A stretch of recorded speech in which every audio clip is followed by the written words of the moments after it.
बहिस्रावी, अंतस्रावी और मिश्रित स्रावी।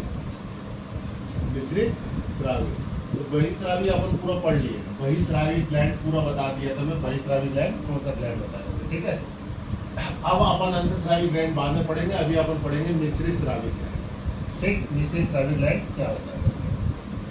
अब देखो मिश्रित स्रावी,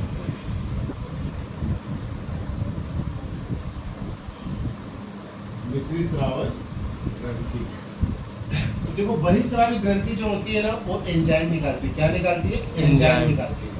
अंतस्रावी ग्रंथि जो होती है वो क्या निकालती है? हार्मोन्स। पर मिश्रित स्रावी जो ग्रंथि है ना, ग्लैंड है, वो एंजाइम और हार्मोन दोनों निकालती है। एंजाइम भी निकालती है और हार्मोन भी निकालती है। दोनों स्रावित होता है, एंजाइम भी, एंजाइम और हार्मोन दोनों स्रावित होता है। स्रावित का मतलब निकालती है। एंजाइम और हार्मोन दोनों निकालती है। कौन? मिश्रित स्रावित ग्रंथि। क्लियर? तो मिश्रित स्रावित ग्रंथि में क्या आएगा? तो अग्नाशय आता है। अग्नाशय, अग्नाशय को क्या बोलते हैं? पेनक्रियास। अग्नाशय को क्या बोलते हैं? पेनक्रियास। तो पेनक्रियास किधर रहता है? हमेशा लेफ्ट की तरफ रहता है। पेनक्रियास किधर रहेगा? लेफ्ट की तरफ रहेगा। पेनक्रियास यहीं पे है ना। इसको क्या बोलते हैं? मिश्रित स्रावी ग्रंथि। मिश्रित स्रावी ग्रंथि में एक ही आता है, सिंगल अग्नाशय, जो एंजाइम और हार्मोन दोनों निकालता है। एंजाइम और हार्मोन दोनों निकालता है। क्लियर? अब देखो अग्नाशय जो अपन लोग के लेफ्ट साइड में है ना, पेट के अंदर अग्नाशय, पेनक्रियास। पेनक्रियास जो है ना, गुच्छेदार, ऐसे उसकी जो कोशिकाएं है ना, गुच्छे टाइप की है। इस टाइप गुच्छे टाइप की रहती है। इस टाइप गुच्छा रहता है ना, इसी टाइप से, इसी टाइप से होगा। तो आप निकाल के तो देखे नहीं है, जैसे बुक में दिया हुआ गुच्छे टाइप की रहती है। उसकी कोशिकाएं कैसे रहती है? गुच्छे टाइप की रहती है। क्लियर? तो ये गुच्छे टाइप की कोशिकाओं की खोज किसने की थी? कौन बताया था कि अग्नाशय की जो कोशिकाएं होती है वो गुच्छे टाइप की रहती है? तो ये बताया था लेंगरहेंस ने। किसने बताया था? कौन से वैज्ञानिक बताया था? लेंगरहेंस ने बताया। लेंगरहेंस ने बताया कि अग्नाशय की जो कोशिकाएं होती है वो कैसी होती है? गुच्छे वाली होती है। क्लियर? गुच्छे वाली होती है। तो इसको ना, अग्नाशय को लेंगरहेंस की दीपिका भी बोलते हैं। दीपिका, क्या बोलते हैं? लेंगरहेंस की दीपिका। मतलब लेंगरहेंस की कोशिका और लेंगरहेंस की दीपिका किसको बोलते हैं? अग्नाशय। समझ में आ रहा है ना?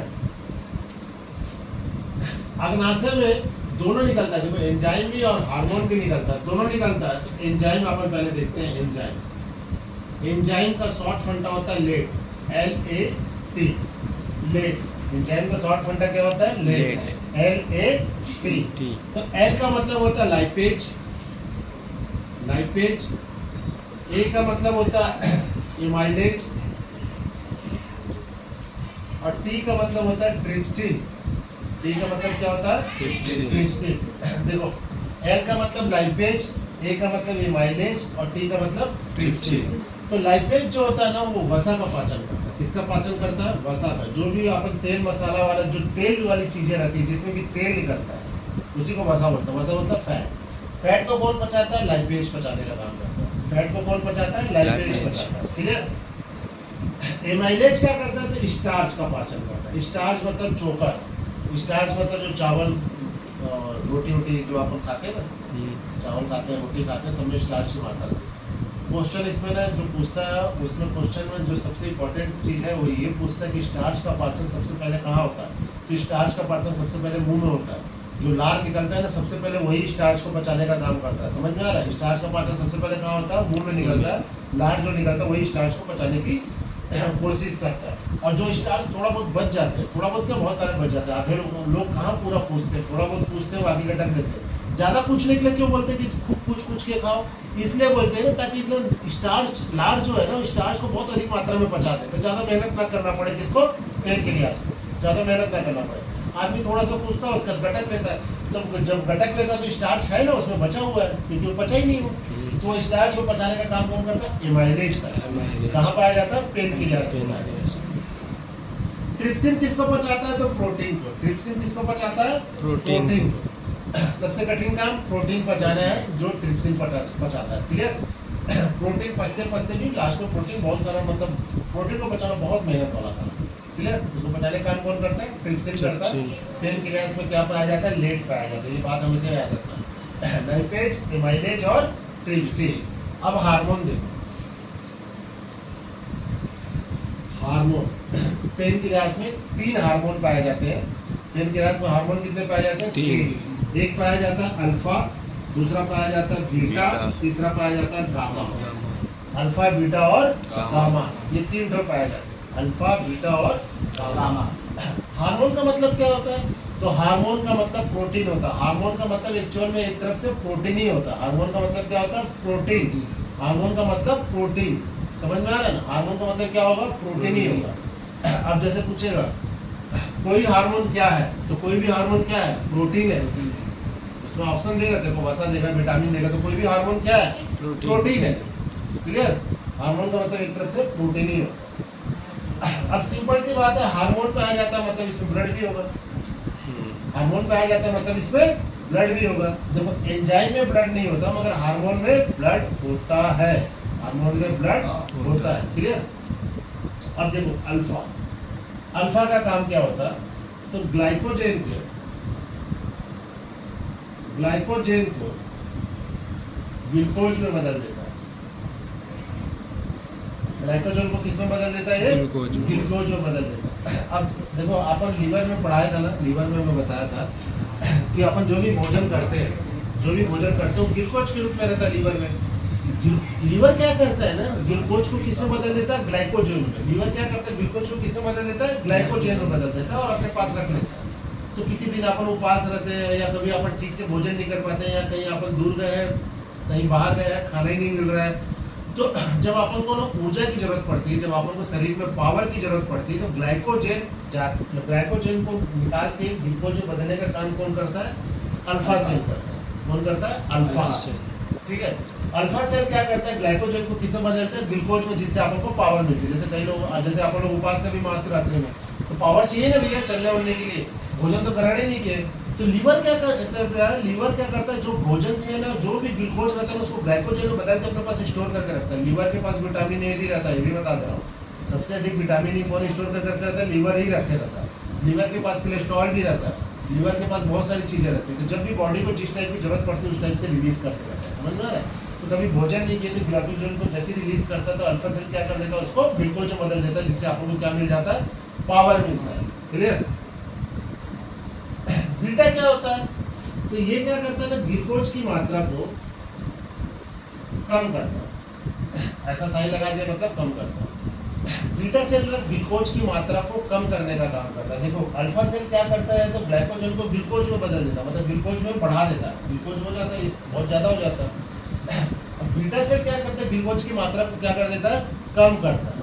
समझ में आ रहा है? बीटा सेल में ही पाया जाता है इंसुलिन। इंसुलिन किसमें पाया जाता है? बीटा सेल में ही पाया जाता है इंसुलिन। क्लियर? अगर इंसुलिन की कमी हो गई, तो बॉडी में क्या बढ़ जाएगा? ग्लूकोज बढ़ जाएगा, क्योंकि बीटा सेल का काम क्या है? ग्लूकोज को कम करना। और इंसुलिन की कमी हो जाएगी तो क्या बढ़ जाएगा? बॉडी में ग्लूकोज बढ़ जाएगा। ग्लूकोज बढ़ जाएगा तो कौन सी बीमारी हो जाएगी? डायबिटीज की, शुगर की बीमारी हो जाएगी। इसीलिए शुगर की बीमारी हो जाती है। जब इंसुलिन की मात्रा कम हो जाती है तो कौन सी बीमारी हो जाती है? शुगर की बीमारी हो जाती है। क्लियर? समझ में आ रहा है? तो इंसुलिन का काम ही क्या होता है? ग्लूकोज की मात्रा को कम करना। इंसुलिन में क्या पाया जाता है? तो जिंक पाया जाता है। इंसुलिन में क्या रहता है? एक्चुअल में जिंक रहता है। इंसुलिन में क्या रहता है? जिंक रहता है। अब इंसुलिन में देखो जिंक रहता है ना, तो सिंपल सी बात है कि जिंक क्या करता है? जिंक क्या करता है? तो जिंक क्या करता है? ग्लूकोज की मात्रा को कम करता है। जिंक का काम क्या है? ग्लूकोज की मात्रा को कम करना। तो जिसमें भी जिंक रहता है, अगर वो चीज का अपन ग्रहण करेंगे, जैसे किसी व्यक्ति को शुगर हो गया, जिसकी उसकी बात कर रहा हूँ, जिसको नहीं हुआ उन लोग को नहीं करना चाहिए, मगर किसी व्यक्ति को जैसे शुगर हो गई, ठीक, अब शुगर की बीमारी हो गई, तो जिस चीज में जिंक की मात्रा रहती है, अगर वो चीज वो खाएगा तो उसमें शुगर क्या रहेगा? कंट्रोल रहेगा। शुगर की बीमारी ठीक नहीं होती, मेडिसिन जिंदगी भर खाना पड़ता है, मगर शुगर उसका क्या रहेगा? कंट्रोल में रहेगा, जिसमें जिंक की मात्रा रहेगी जिस चीज में। तो जिंक की मात्रा किसमें पाई जाती है?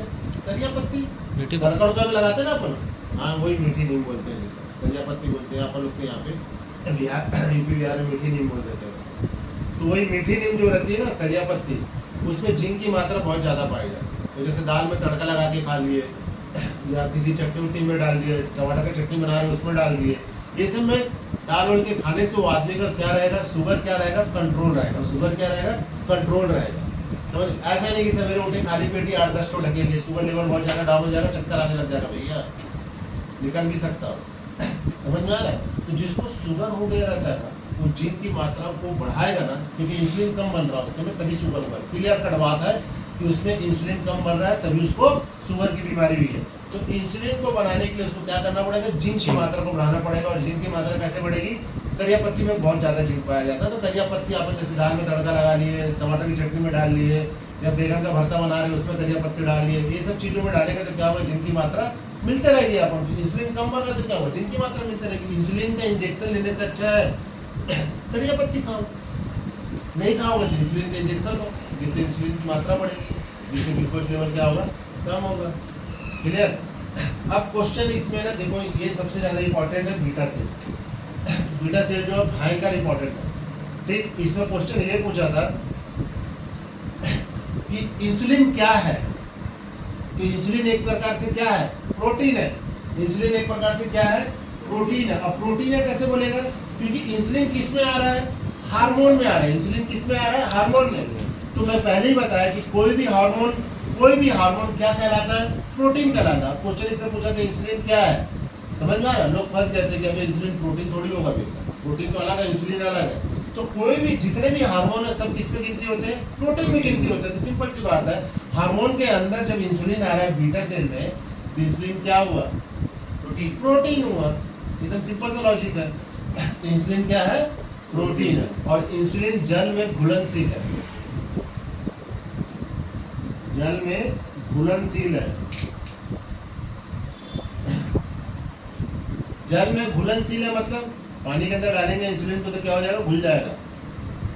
जल में घुलनशील है, भी क्वेश्चन पूछा था। इसमें से कौन सा जल में घुलनशील है, उसमें ऑप्शन में दिया था इंसुलिन। तो इंसुलिन जल में घुलनशील होता है। अब समझ में आया शुगर की बीमारी क्यों होती है, इसे बीटा सेल का ही काम रहता है, जो पेनक्रियास में पाया जाता है, उसी में शुगर की बीमारी होती है। क्लियर? अब आते हैं अपन गामा में। गामा का काम क्या होता है, स्वागीकरण। स्वागीकरण, स्वागीकरण मतलब ऊर्जा देना। स्वागीकरण मतलब ऊर्जा देना। तो देखो स्वागीकरण का मतलब ऊर्जा देना क्या होता है। देखो अल्फा सेल क्या करता है, ग्लाइकोजन को ग्लूकोज में बदलता है। ग्लाइकोजन को किसमें बदलता है, ग्लूकोज में बदलता है। बीटा सेल क्या करता है, ग्लूकोज को मात्रा को कम करता है।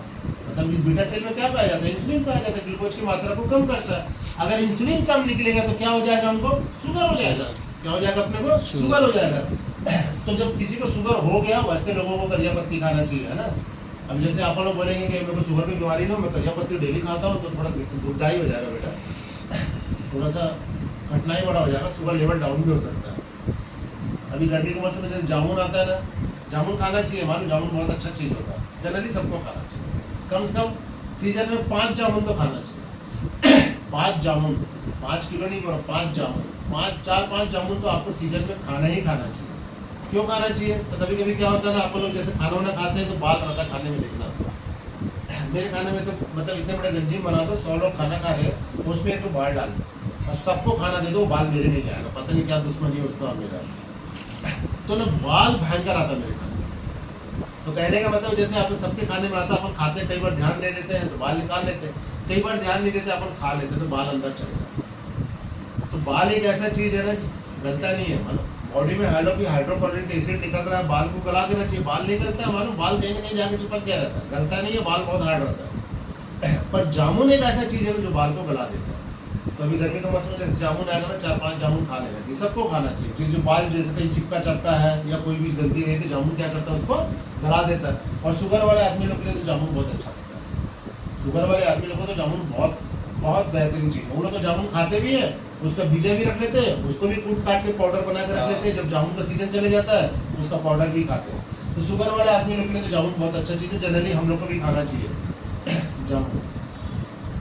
और गामा सेल क्या करता है, देखो ये ग्लूकोज की मात्रा को कम करता है, तो गामा सेल क्या करता है, स्वागीकरण मतलब ऊर्जा देता है, जिससे आपको क्या होता है, पावर जनरेट होता है। अगर ये स्वागीकरण नहीं करेगा, अगर ये गामा सेल स्वागीकरण नहीं करेगा, तो आदमी देखती है ना, कई लोग रहते हैं, कई लोग क्या रहते हैं ना, भयंकर खाना खाते हैं, खूब खाना खाते हैं। अब जैसे अपन थोड़ा सा ही खाना खा रहे हैं, अपन को ऊर्जा दे रहा है, तो अपन थोड़े से हष्ट पुष्ट हो गए। कई लोग देखना भयंकर खाना खाते फिर भी ऐसे सूखा टाइप, तो उसका क्या काम नहीं करते रहता, गामा नहीं काम करते रहता, गामा से उतना अच्छे से काम नहीं करता। तो डॉक्टर के पास जाते तो डॉक्टर टॉनिक एक बोतल दे देता, टॉनिक पियो, टॉनिक का बोतल दे देता ताकि आदमी खाए तो थोड़ा शरीर में लगे, उसका थोड़ा शरीर हष्ट पुष्ट बने, ऊर्जा दे उसको। समझ में आ रहा? तो जो मिश्रित ग्लैंड है ना उसमें बस यही है, अग्नाशय ही आता है। अग्नाशय मतलब पेन क्रिया, मिश्रित ग्लैंड में और भी कुछ अलग से नहीं आता एग्जाम में। और इसके बाहर का एक क्वेश्चन नहीं आएगा, जितना मैं बताया ना, इसके बाहर से मिश्रित ग्लैंड का एक क्वेश्चन नहीं पूछेगा, एकदम 101% कंफर्म है। इसमें जो सबसे ज्यादा इंपॉर्टेंट है वो इंसुलिन है, और ये एंजाइम है लाइपेज, एमाइलेज और ट्रिप्सिन, और इसके बाहर का एक तो क्वेश्चन नहीं आएगा। क्लियर? छापो।